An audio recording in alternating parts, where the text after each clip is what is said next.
first of all, I should say that that I found Dr. Baycoat's chapel address challenging in a number of ways. Certainly challenging to me in terms of how I think about some of these broader political questions. Some nice reminders he brought to the table that I needed personally to hear, so I was grateful to hear that. I made a point of going to the Alan Knight, Randy Lewis presentation at, I will wander, I'm sorry. I went to the Alan Knight, Randy Lewis presentation on kind of American exceptionalism and economic vitality, which was kind of where they were about the time I needed to leave to get over to lunch. And that was helpful because I don't want to paint the picture here that the American dream is a failure. Right? That's not my point. My point in the presentation today is to talk about the ways in which the American dream, or access to the American dream, is differentially distributed. It works better in some places than it does in others. And so I'm going to talk to you about 4 books, hopefully, 4 books, there we go. 4 books that I have studied lately. Some of you might have used some of these in classes. How many of you wound up using Evicted in Core 2? 1? Anybody else read Evicted? Okay, so whatever I say the books are about is better than what the books are about. So I'm going to tell the story of these 4 different books as a way of isolating some pockets, some areas within the society where the American dream is harder to reach. And to reflect a little bit about why that is, and hopefully at the end of my time we can think together about what our responsibility is as Christians, as citizens, as people, to at least be cognizant of this fact, and hopefully to think a little bit about what we might do about that. Because I'm going to argue that it's actually in our long-term self-interest to be concerned about these things. So 4 books, all of them fairly recent. I mean, within the last, I think Long Shadow might be a 15 publication. That's the oldest one of my 4 books. And so the top 2 books, vertically there, The Long Shadow and Evicted, are both stories about issues in American cities. And the bottom 2 are about issues that exist in kind of more rural or small town areas. And we could talk about kind of what that looks like and why that's important and what these books tell us about some of the challenges that are present within those communities and why sometimes our rhetoric about the American dream and what we hope the American dream to be about begins to ring hollow in terms of how those people in those environments hear them. Right? So that's kind of where I'm headed. So let me tell you quickly about the communities. Right? So Baltimore, Maryland. You may know Baltimore. Anybody ever been to Baltimore? Oh, few. Okay. I confess I've been to the airport and then drove from the airport to somewhere else. So that was my complete connection with Baltimore. But I've become particularly focused on it. Baltimore rose to my attention, as it did for many people, in 2015, after Freddie Gray died at the hands of the Baltimore Police Department, and as a result, there were protests, and then the protests turned into some rioting. I always talk about it that way. We don't talk about the Baltimore riots. We talk about the Baltimore protests that also had riots. But that was a thing, right? And that led us to some observations about the nature of Baltimore, and we could see the inequality present in Baltimore, and I'll come back and talk about this in more depth, but the inequality present in Baltimore in this set of pictures. The picture on the left is a standard row house in Sandtown, which is an area of West Baltimore, predominantly African American, predominantly poor, not exclusively, but largely. The other picture is the beautiful downtown harbor of Baltimore that city leaders have poured immense amount of money into in recent decades, right? As part of a very wise economic development strategy that gets used in many municipalities, including Jackson, wanting to build up the downtown area, attract business, attract young people, attract professionals, have a vibrant city life, but that paints this picture of inequality that then exists as a built-in factor of the city, and I will talk about that. So that's my first city. The second city, this is the Ritter, Louisiana. And these two pictures, the first one is just an aerial shot of downtown DeRidder, which is a pretty boring picture of downtown DeRidder. I lived in Kansas for a period of time, and I can tell you that an aerial shot of downtown in the towns I lived in Kansas would look pretty much like that. Right? Few shops, maybe town square, the co-op is highly visible. That's kind of the nature of life. The picture on the right is from something that happened just this fall. It happens fairly regularly, not like daily, but not every decade or so.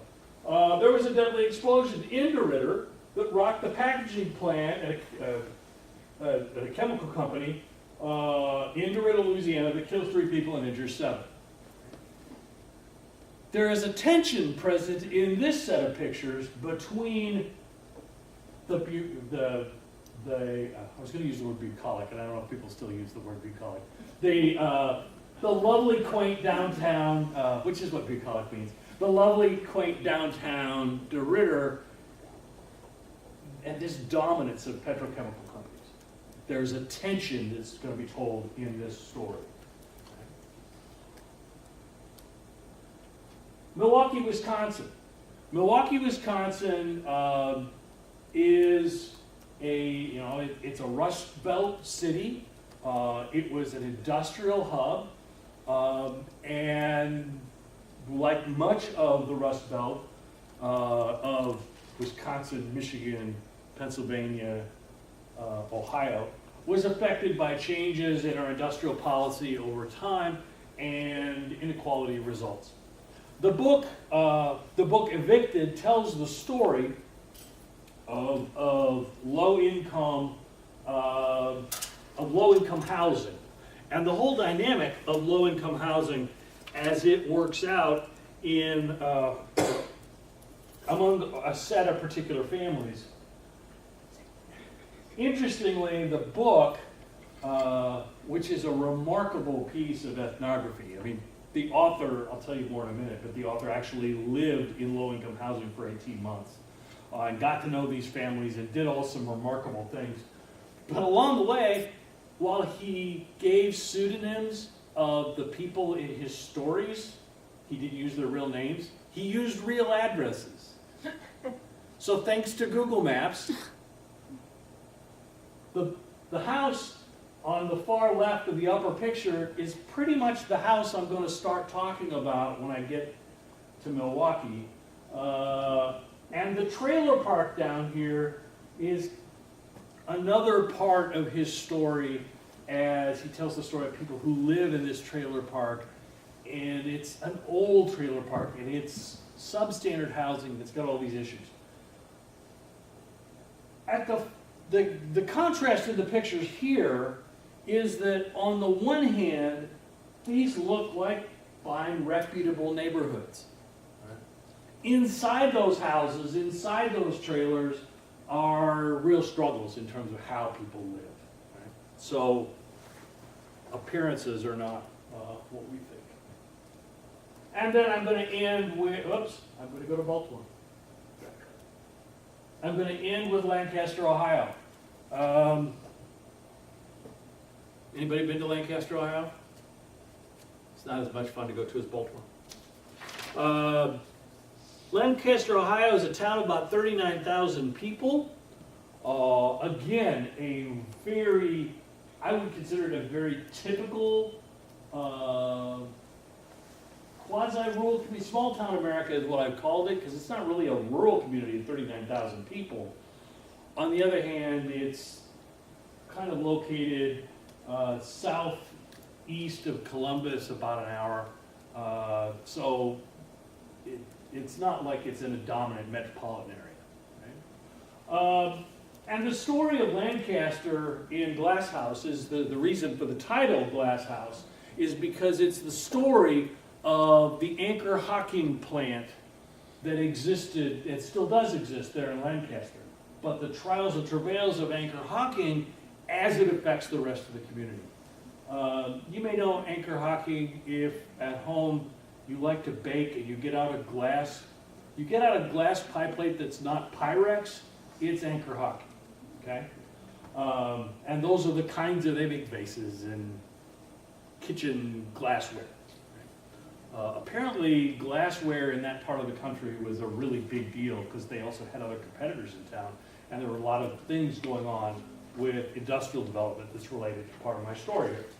Okay, so I want to tell the story of these 4 books and then what we can learn from it. So I'm going to start with Baltimore. As I say, this is a picture of Sandtown, and if you look at this picture when it's large enough, you can see that, this is typical row house construction throughout, where you have kind of multiple apartments in these buildings, but you can see this one's been burned out and left. I mean, they boarded up the front, but they didn't even close off the roof. So we can kind of see what that looks like. Right? So here's what we know about Baltimore. The Long Shadow is a remarkable study that was done by a group of Johns Hopkins sociologists. Johns Hopkins University is in Baltimore, so they were readily available to do this. And they were studying the degree of school readiness when a bunch of kids were getting ready to start first grade in 1982. And so they were asked to do this, and they designed a project that allowed them to do this survey that represented the distribution of population by race and social class across the city of Baltimore. It's a remarkable piece of work. And then they replicated this survey every so often. It's what in research we call a panel survey. So they would follow up with these same people on a regular occasion, collecting their last data just before they wrote the book, when these kids were now 28 years old. So you get to see where they were when they were ready to start school, and you get to see what happens to them along the way and where they end up at sort of the end of their transition to adulthood. Another book I use when I teach 400 is about emerging adulthood and transition from 20 to 30. So they're in the late stages of that sort of accomplishing adulthood, and it tells us a number of things. So we have a lot of things here that they learn along the way.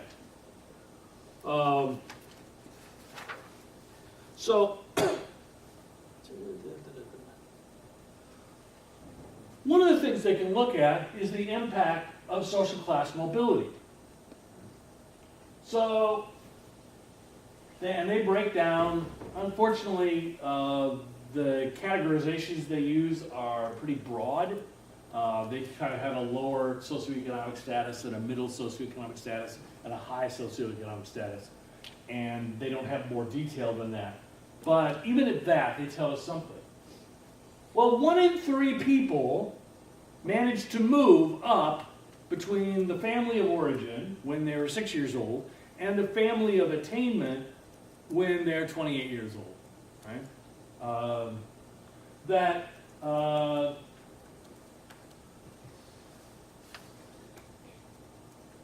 One in 3. 48% stay in exactly the same social class position they were in before.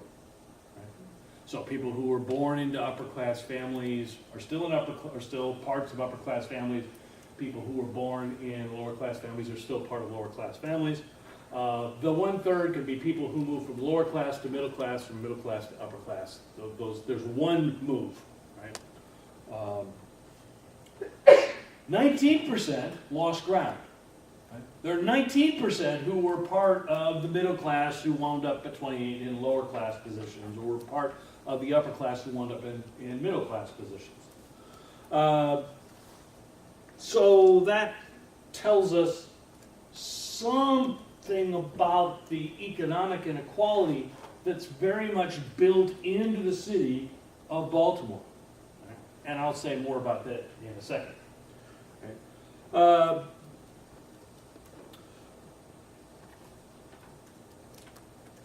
Overall, just about half the population in their survey, about half the kids, had grown up in two-parent families. Okay? But the figure for African American families is just over 1/3 of children grow up in two-parent families. For the higher SES groups, unfortunately they didn't break this by both race and social class. The higher SES groups, 72% of them were in two-parent families. Now, you let other people talk about the impact of family stability and what that looks like, and two earners, and all the rest of those sorts of things. But these become important dynamics in terms of understanding what a two-parent family looks like. And their measure of two-parent family isn't dependent upon marriage, it's dependent upon two adults in the household. Okay? So, cohabitation for longer than 3 months counts as a two-parent family.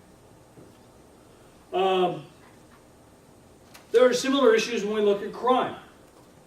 So when we measure crime, we look at crime by, we talk about crime rates.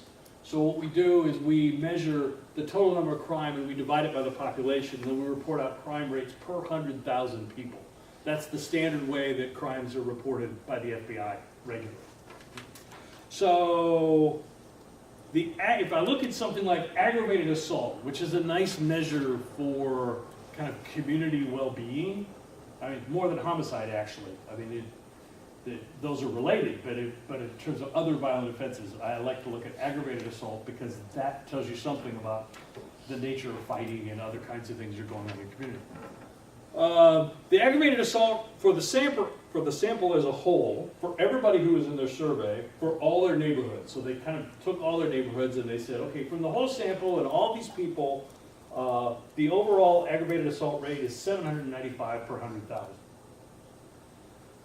Then when they only look at predominantly lower class black neighborhoods in Baltimore, the SES figure, the aggravated assault figure goes to 1,220 per 100,000. And in the higher SES communities, the figure is 427. If you look at lower socioeconomic status white neighborhoods in Baltimore, in their sample, the crime rate the aggravated assault rate winds up being 732, which is almost just barely under the 795 for the city as a whole. Right? So part of what this tells us is that there are not only social class factors and race factors which are interrelated, there are also neighborhood quality factors which are interrelated. And all of those merge together to create very different kinds of realities depending upon where people grow up within the same city. So what happened to the rest of my page of notes? So 1/4 of the people were neither working nor in school. Those figures are higher for low-income populations and lower for high-income populations. And only 28% overall enroll in college. The figure for lower socioeconomic status populations was more in the 18 to 20% range, but the real difference showed up in who graduated from college. So the college completion rates are farther apart than the other than the dynamic overall. So here's what we get in Baltimore. We get this tremendous nature of inequality within the city, and depending upon where one grows up, and the kinds of community and neighborhood one grows up, and the kind of family structure one has, the notion of accessing the American dream, of being able to have upward mobility, of getting an education, of moving out of the situation that you're in terms of your family of origin, is remarkably limited. Now, one of the reasons I focus on Baltimore, besides the fact that this is just a very, social science-y, very good book. I mean, there's a lot of tables and numbers and stuff. So if you're an English person, you probably won't like this book. But I love the book. One of the things that emerged around the Freddie Gray stories and in the aftermath of the Freddie Gray situation and the protests that turned into riots, that had some isolated riots. Is that all I want to talk about? One of the things that came out of that was the presence of urban compacts.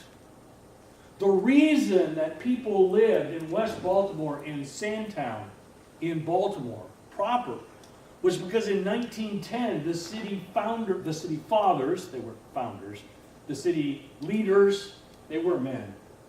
So they were men, they were all men. City fathers, you made me nervous. The city fathers passed laws that said, if you were black, you will live in these neighborhoods. Those then get followed up with redlining and other kinds of activity from the bank. But this isn't the kind of unfortunate, unforced, accidental residential segregation that we see today, where people move into like neighborhoods and do. This is intentional segregated neighborhoods. So the fact that people live in certain neighborhoods in Baltimore is a historic artifact done by public policy that we still feel today. So when you talk about the American dream as it relates to those folks, winds up being a hard story to hear, because it leads us to say, well, how come you didn't do this? How come you can't achieve like these other people? And actually, I'll come back to that. There's more to that story. I better keep moving. Okay, the Ritter, Louisiana. And I focus particularly on the petroleum plant, because petroleum is important. This book, Strangers in Their Own Land, was published in right around the time of the election, of the 2016 election. Actually goes back 6 years in terms of the collection of her research. This is another remarkable piece of work. And this is a sociologist from liberal University of California at Berkeley who goes and lives in rural Louisiana for 6 summers and interviews people and tries to understand the dynamic of what they're experiencing and what their life is like. And part of what happens is that she winds up using the question of the environment as her keyhole issue, her ability to say, how do I try and get my head around what people who live in this community in Louisiana are experiencing? And part of the story here is that there's been a long-term economic transformation in Louisiana. I was going to say Oklahoma. It's true in Oklahoma as well. In Louisiana, that what happens is that what was an economy based on agriculture and sort of subsistence living, subsistence farming, subsistence fishing, close to the land kind of stuff, winds up being supplanted by industry.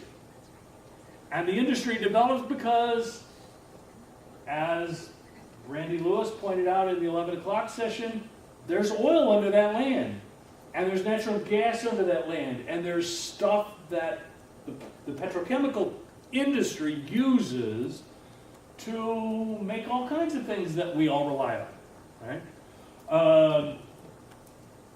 And so this shift means that the petroleum industries are in this peculiar place with regard to life in that part of Louisiana. They are the principal source of economic well-being. They're also polluting the water. people's former livelihood of being able to fish in the bayou is no longer possible because the bayou is tainted, because there's effluent running into the bayou. And nobody seems to care a whole lot about the fact that there's effluent running into the bayou, because the government, frankly, was not particularly effective at addressing the concerns of the people whose lives were affected by the petrochemical companies, because the petrochemical companies had big lobbyists, and the people who lived in the bayou didn't. Right? So there's a tension between pollution and jobs.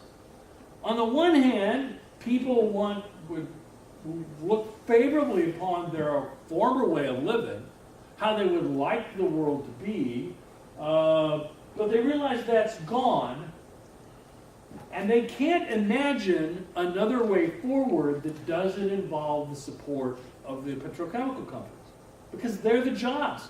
They're the source of economics. They are what's making the community work.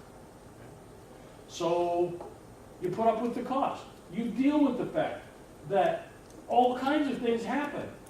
You know, there's stories in this book about stuff being dumped, about about sinkholes that develop, about a bridge on Interstate 10 that became unsafe to drive over because part of it was sinking into the ground because of the contamination of the ground and the saturation with effluent again. So the government wasn't able to do anything about that. But the government was able to fine people for dumping their own amounts of household stuff into the bayou. They would get in trouble. Somebody from the EPA would write them up and fine them. Some conservation officer would come and not take them away, but come and cite them. So when the government was effective, it was effective against individual actors. When the Deepwater Horizon exploded, Obama declared a moratorium on oil drilling in the Gulf. That was a tremendous impact on the economic vitality of the community. Now, here's the challenge. It was the right thing to do to declare a moratorium to make sure that the drilling was safe. But people see this tension between jobs and economic security and the pollution, and they make that trade all day long. So part of what Arlie Hochschild was doing in this book was trying to identify what she called the big story. And the big story that she comes up with is the notion that these people have lived in Louisiana for a long time. Their families have been there for a long time. They knew their way of life. But the government doesn't care about them. Now the government cares about people who are cutting in line. People who never earned the right to get attention. Why should they get attention when nobody cares about us? And so political hot topics like transgender bathrooms, about same-sex marriage, about affirmative action, about immigration, all become illustrations of the way in which the government, which is never seen there in Louisiana as a good thing, the government cares about those people and they don't care about us. And I'm not letting the government off the hook here. There are some things that the government did or failed to do that come through in Strangers in Our Own Land that are really telling. But there are some larger questions going on about the nature of economic policy, particularly about what happens when a particular sector of industry is overly dominant in a particular area. I mean, we could go back and we could talk about automobile manufacturing in the Great Lakes region and look historically and see that was a condition in which we were over-reliant on a single chain of industries that caught us. Same thing happens with coal in Appalachia. Same thing happens with, actually, the same thing happens with agricultural development in Central Valley, California, which is a tremendous water drain, but the lack of diversity economically creates problems. Right? So there's a failure of government policy there, but it's not the failure of government policy that the people who live in Louisiana think is the failure of government policy.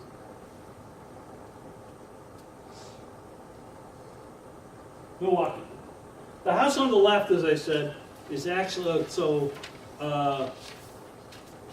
Matthew Desmond is a Princeton sociologist, and as I said, he lived in that trailer park for a while, and he lived in a standing room only, a single room occupancy men's residence for a period of time.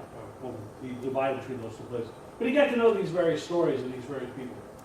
This is the book is about the private housing market in Milwaukee, Wisconsin. These are people who don't qualify for public assistance. They have to buy their housing on their own. And what they wind up doing is having to pay whatever they have to pay, because they don't have options. And they're always at risk of something happening that will result in them being evicted. The title of the book. So, Lamar is a man who lives with several teenage boys in the house, I think in the house on the left, at least when I Google map the corner, I liked that house, so I decided that's the one he lives in. Lived in a basement apartment, and he tried as well as he could to make sure the guys got to school. He was a little tolerant of their marijuana use, but generally he looked out for these boys. He made sure they ate and went to school and provided them housing. He himself was a veteran who'd been dishonorably discharged, who actually, due to diabetes, had both feet amputated, so dealt with a wheelchair and lived in this apartment. He was spending a considerable amount of money on his rent, and his apartment was run with hot plates and things like this. Was not like a real apartment in that sense. Arlene was a woman with her two boys, one of whom had some asthma kinds of issues, so had high medical needs, but she also had been through a kind of ugly family situation, had been on her own, lived in this housing, but couldn't pay the rent. Right? When something came up for the boys took priority. She got thrown out of public housing because they violated if the police come, if you're involved in law enforcement, then you're in difficulty in terms of being able to live in the public housing. And the boys were throwing snowballs at passing cars, and somebody filed a report against them, and the result of that got them thrown out of their housing, and they wind up being evicted, and they have to keep looking for places to go. They're at the mercy of the market. They will pay what they have to pay. Desmond argues that, generally speaking, about 40 to 50% of your income can be spent on housing. That's what kind of those people who measure those kinds of things say is appropriate for family welfare. Folks who were living in these subsistence level apartments in Milwaukee were paying upwards of 70% of their total income on housing. Paying upwards of 70% on housing where stuff didn't work, where they had to worry about the fact that they were cleaning dishes in the bathtub because the sink had stopped working, and they couldn't get it fixed, or the hole in the wall, or the door that wouldn't close, they were just putting up with these things because they had no other option.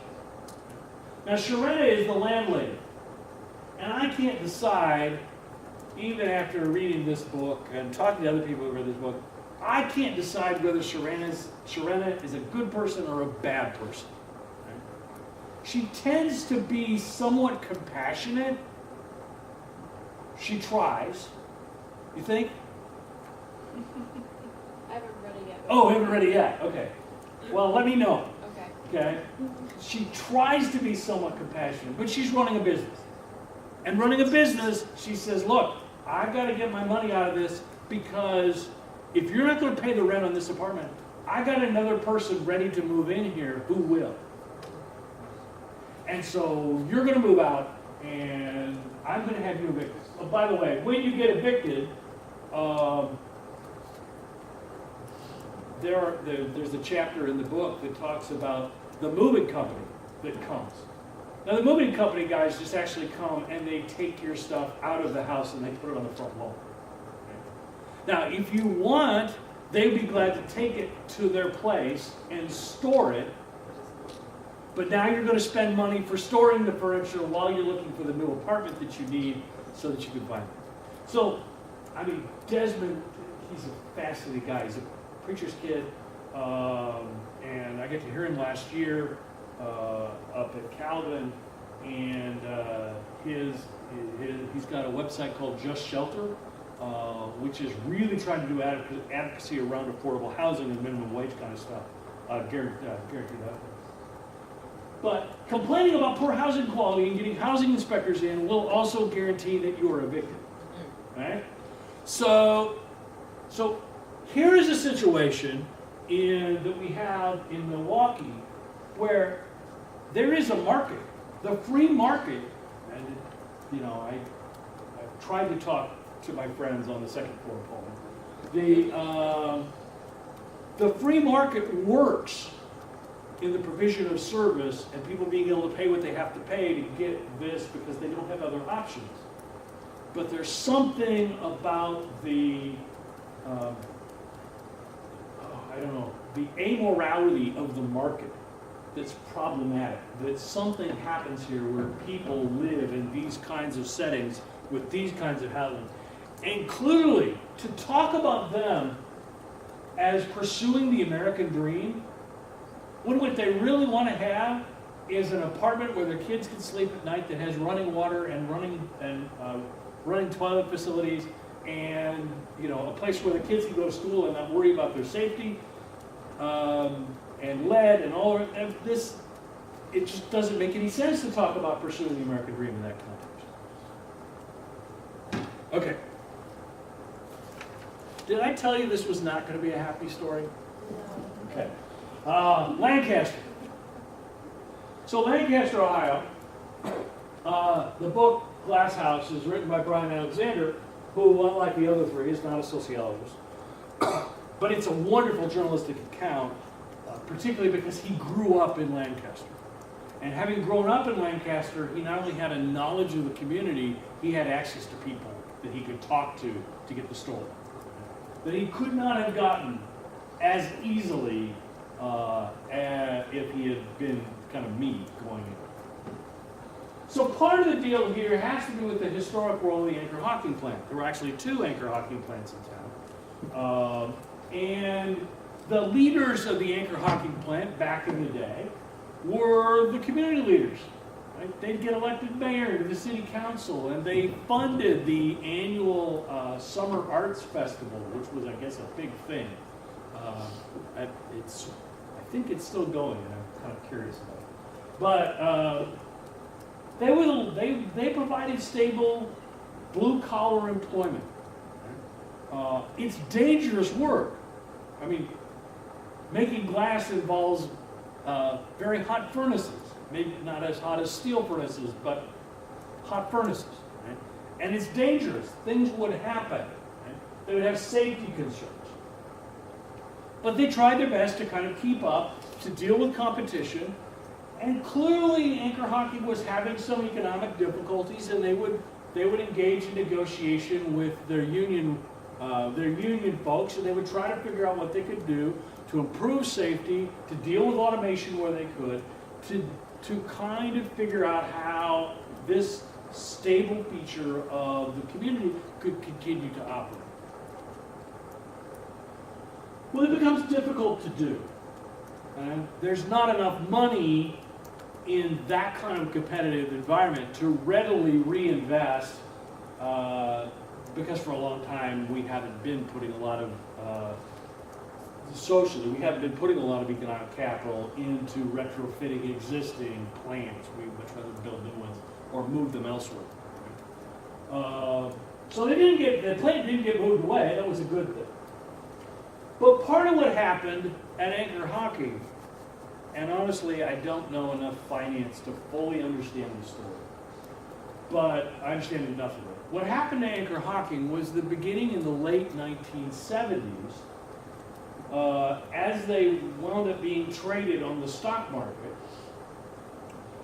various actors, one of the first was a guy named Icahn, who is still a major player financially in the markets, demanded changes at Anchor Hocking because he owned about 40% of their stock, and he said he would take it and he would dump it, which would cause the stock price to go down and the company would be in great trouble.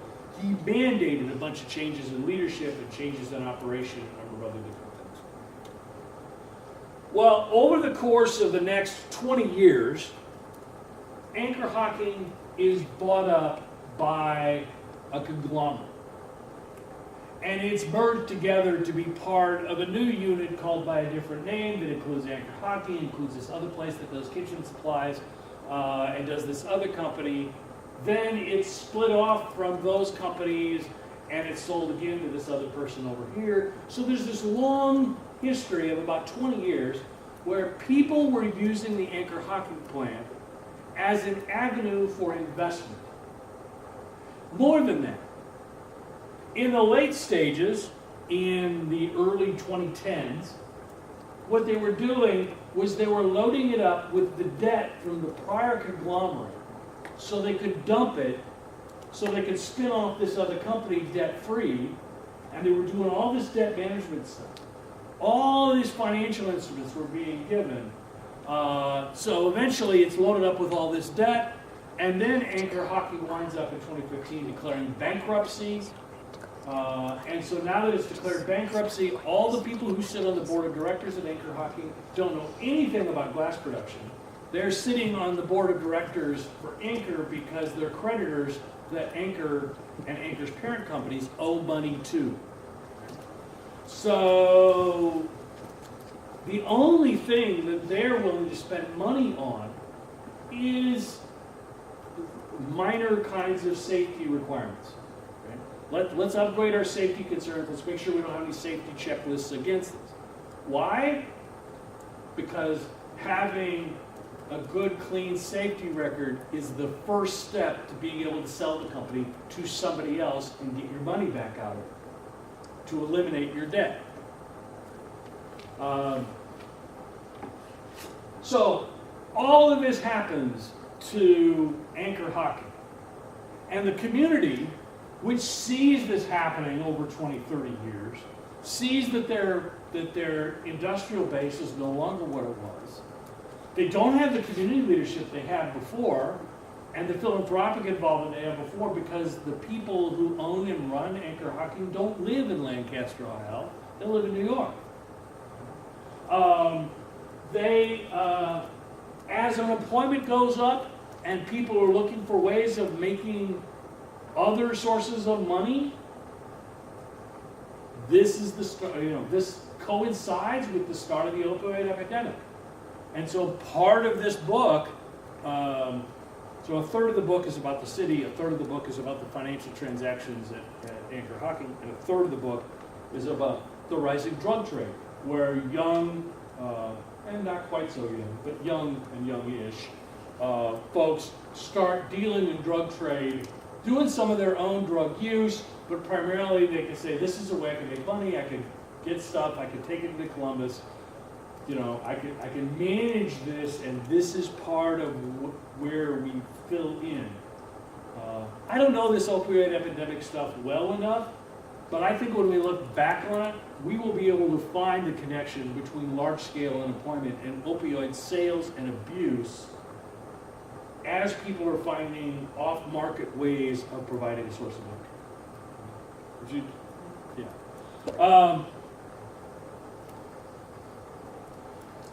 I don't know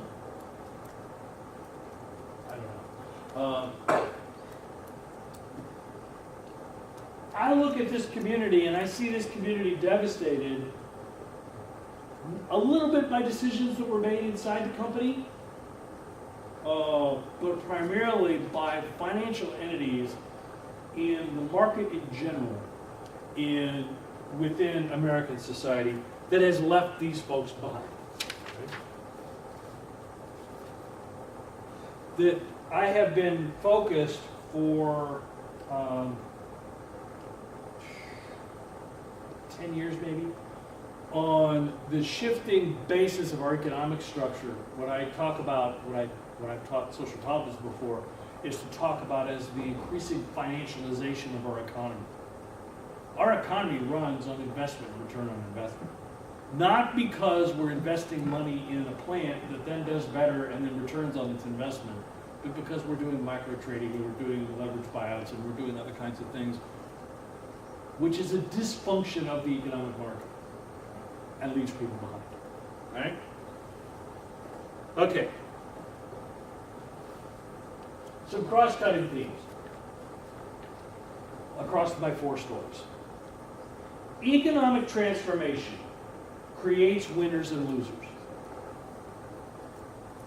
That any time you get the kind of shift that happens as Milwaukee deindustrializes, or as Anchor Hocking becomes a financial investment within the markets in general, or Louisiana goes from agricultural to petrochemical, people are left behind.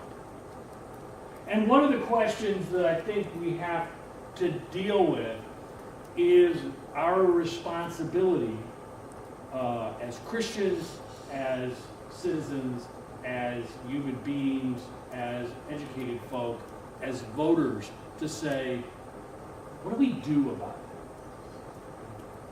it? And too much of our argument has been to say, well, you should move. Okay?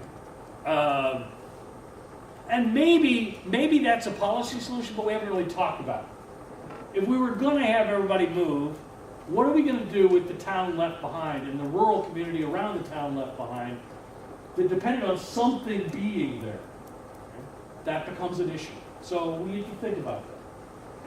Secondly, and I heard in passing, either he said this or I thought he said this, and I said, oh, that's like what I'm thinking. But I thought I heard Vincent say this morning. Part of the problem is that public policies don't touch real people's lives.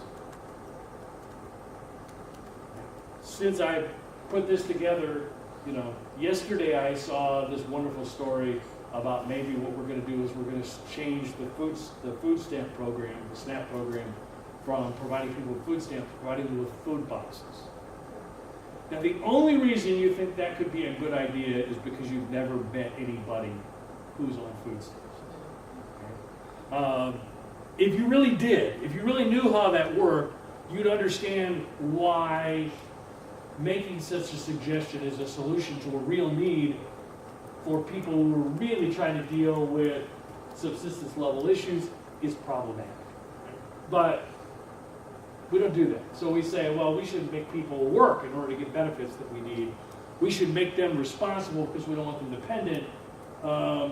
You make those arguments because you don't know the people who are affected. Right. Okay? Third, this is my Milwaukee story, and to a certain extent, Lancaster. The free market can work. We can celebrate the free market, but the free market can cause real problems. If there are issues of scarcity of scarcity of supply, then people are at the mercy of the seller. And actually, this is true if you're dealing with substandard housing in Milwaukee or you're dealing with opioid drugs purchases in Lancaster, Ohio. Or you're dealing with having to work at the petrochemical company in Louisiana because that's the only place where there are decent paying jobs. So you will do what you need to do to work in this unsafe environment because that's where the market is, that's where the money is. So I'm not an anti-free market person, but I am increasingly a constrained free market person. I think sometimes we have to think about how to protect the free market from its natural conclusions. Finally, celebrating the American dream for those who can't pursue it creates real problems. I think I mentioned this to my class yesterday in anticipation of this. But if you're one of these folks who's struggling over issues of low-income housing or kind of seeing your homestead polluted in Louisiana, or seeing your plant and your jobs kind of dry up in Lancaster, Ohio, the last thing you need to see is a smug Matthew McConaughey getting ready in the morning to drive around in a Lincoln Continental. Right? It is just remarkable that we would promote that kind of acquisition as a broader society when we know that there are people who could never, if they had the money for the monthly payment advertised at the end of that commercial, forget the amount down you have to pay to get the lease. The monthly payment, it's only $799 a month. If they had $800, we wouldn't be having this conversation. Right? So why do we do that? How do we avoid, if I pick up on what Dr. Baker was saying this morning, how do we avoid the idolatry of the American dream while we're recognizing that there are people who are left behind? And somehow as a society, we have to be concerned about those folks in the midst of kind of engaging our broader question. Now, all that said, I can come up with 4 reasons for hope, which is pretty good given where I feel coming out of this. So, make sure I'm okay with time. Yeah.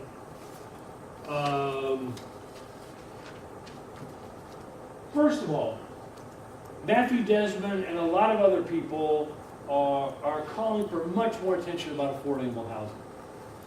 I'm seeing, and it's not just his work, but I'm seeing increasing concern, even among, maybe especially among your generation, of people who are worried about the dangers of gentrification. That gentrifying communities, while it makes nice places for young single people to live and mingle, displaces existing populations and does bad things to communities, and we don't need to make those zero-sum choices. So that encourages me, the fact that those conversations are even taking place. Secondly, there was a remarkable article in Brookings this week on the resiliency that exists among poor minority families. They actually have more resiliency than the upper-class white families do. Okay? And they do because they have a long history of getting by. They have a long history of suffering. They have a long history of problems, and they're not defined by those problems. But that doesn't mean we leave them where they are. Right? But we can draw on their resiliency, and we can help bootstrap them. We can help lift them forward. Third, there are some political discussions. They're few and far between. But there are some political discussions that have begun to acknowledge that some of our past policy decisions have had negative outcomes. They have created contexts and results that we did not intend. So this is partly the Baltimore City Compact story. This is partly the environmental policy story. This is partly the whole post-2016 election forgotten white working class rural man story. Okay. We make too much of that story, but the fact that there was a policy ignorance there was a policy hole there, is something people are recognizing. Maybe we should be doing something about it. That's encouraging to me until I watch the news and then it's not. That's possible. And then finally, we've seen in the last 2 years some remarkable moves of states and cities and companies like Walmart increasing their minimum wage. People focusing maybe not all the way on a living wage, maybe that's too far to go, but at least to say if what we can do is increase economic vitality, then at least some of these issues of people who are left behind by economic transitions won't be left behind as far. Maybe they have enough, if you combine that with the resilience of some possibility of continuing to move forward. All right, that was me rambling for a very long time.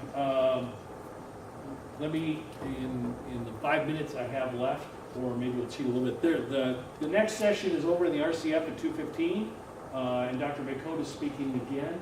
So I encourage you to go to that, not just because it said so on the board, but I really do encourage you to go to that. I had a delightful lunch with him.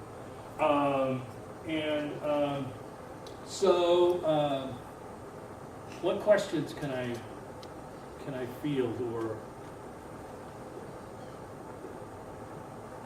we need to sing a happy song? At least. Have you seen in either any books specifically or in your studies any correlation or pattern between forces like this and the way that they view nationalism, whether it's like a difference between urban and rural, or race, or social class? There is. That's a major thread in Strangers of Their Own Land, Strangers in Their Own Land of the Louisiana study. That now some of that is cultural. It's not like Louisiana once upon a time was a Democratic stronghold and then it changed. I mean, Louisiana. I mean, actually, it had its moments, but Louisiana has been kind of opposed to the federal government for a very long time. And so it didn't take much for them to see that the federal government's worth nothing. It doesn't do anything for us. And so part of her story was trying to understand the Tea Party movement and the outgrowth of the Tea Party movement that way forward. And she tries to put this in the context of other people getting stuff from the government. The government cares more about other people than they do about us. And that's part of where the nationalism comes from. That's part of where the political identification comes from. In a much more... probably in more, I'm thinking of that book we read in the social religion course of Liddy Beans, but much more in that kind of informal reinforcement than any official kind of capacity. Does that make sense?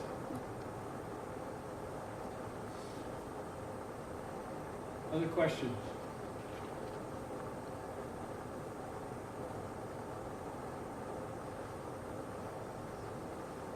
Lori and I have talked a lot about this. I'll just share with you, kind of in closing, why I've been on this journey for really, goodness, nearly 30 years, maybe more than 30 years.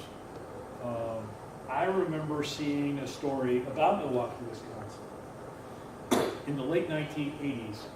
And it was when, I know it makes me old, since you don't remember the late 1980s. This was about the Briggs Stratton plant there that made lawnmower engines, and their plant was closing and moving to Mexico. And the issue was, what happens to all these people? What happens to the people who used to work at the plant? What happens to their families? All the people who said, this is blue-collar work and this is what we do, and we didn't go to college because we were going to go here, we're going to work at the plant like your aunt and your uncle did and everything else that's missing. And I realized 30 years ago that I'm not saying that we had to keep making lawnmowers the way we used to make lawnmowers, but we had to acknowledge our collective responsibility to the people we left behind. Yes. And that maybe what would have been the right thing to do was to say to them, as again, Lori and I have talked about this a lot, to say to them, look, there will not be jobs for your kids at the Briggs and Stratton plant.